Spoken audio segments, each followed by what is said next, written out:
आज का टॉपिक है आपका इलेक्ट्रॉन की खोज।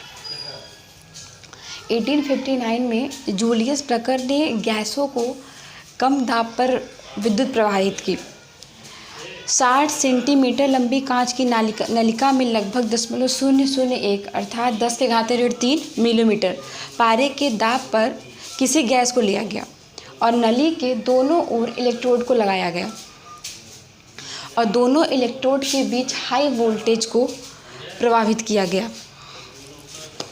और हाई वोल्टेज को प्रवाहित करने पे यह पाया गया कि कांच की नली में ऋणात्मक इलेक्ट्रोड का मतलब है आपका कैथोड के सामने वाली दीवार पर हरे रंग के प्रकाश की चमक उत्पन्न होती है। इससे यह निकलता है कि कैथोड की कुछ किरणें निकलकर सामने वाली दीवार पर पड़ रही हैं। इन किरणों को जे थॉमसन ने कैथोड रेज का मतलब इन्होंने पहले बात अभी समझिए, ये पूरा आपका सिस्टम क्या है, विसर्जन नलिका है।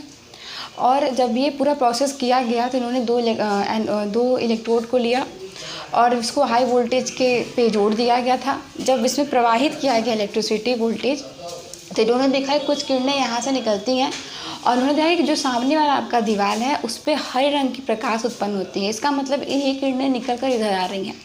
सिंपल सी बात है।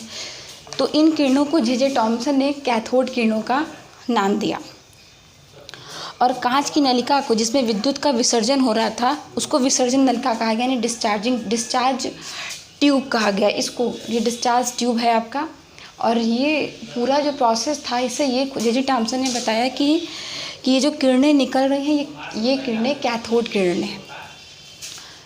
अब इसकी प्रॉपर्टी क्या है ये देखिए। कैथोड किरणें हमेशा सीधी रेखा में चलती हैं। ये किरणें यहाँ से निकलेंगी और सीधे यहाँ पे आएंगे। इसका मतलब है कि ये सिर्फ सीधी रेखा में ही चल रही है। दूसरा, कैथोड किरणें सूक्ष्म द्रव्य कणों से मिलकर बनी हुई हैं। मतलब इसके कहने का ये है कि कैथोड किरणें अपने मार्ग में एक छोटे व हल्के पहिए को घुमाती रहती हैं।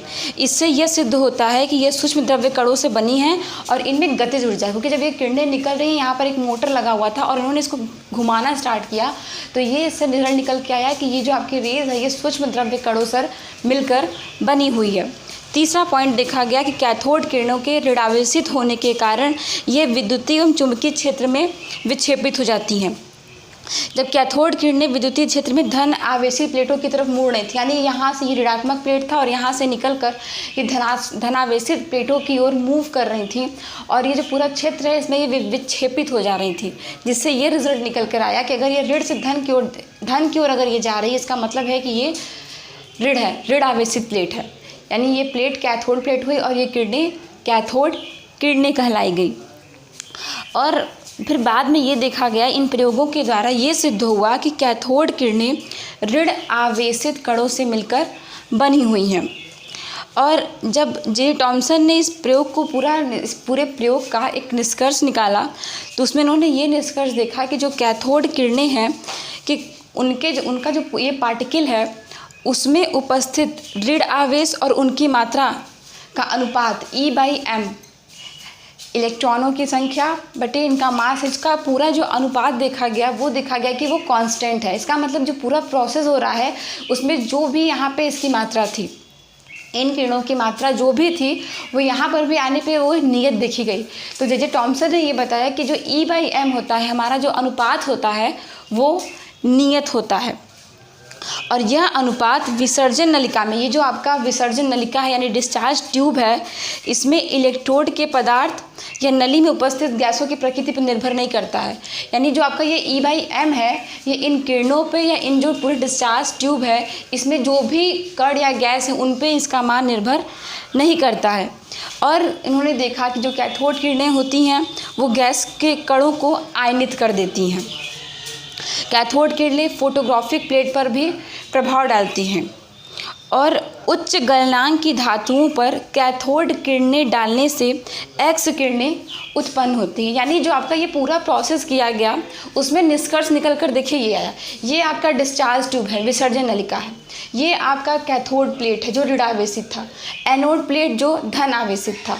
कैथोड से किरणें निकली हैं और धन की ओर गई। इसका मतलब ये है, पहले इन्हें नहीं पता था कि ये ऋण है कि ये धन है, लेकिन इन्होंने जो दोनों इलेक्ट्रोड लगाए थे ये ऋण था और ये धन था।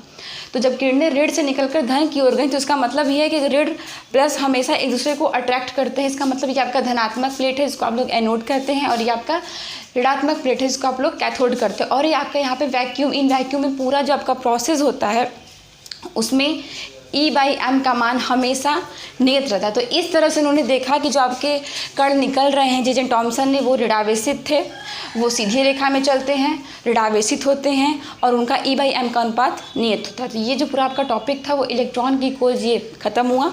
नेक्स्ट टॉपिक पे नेक्स्ट क्लास में चर्चा करेंगे।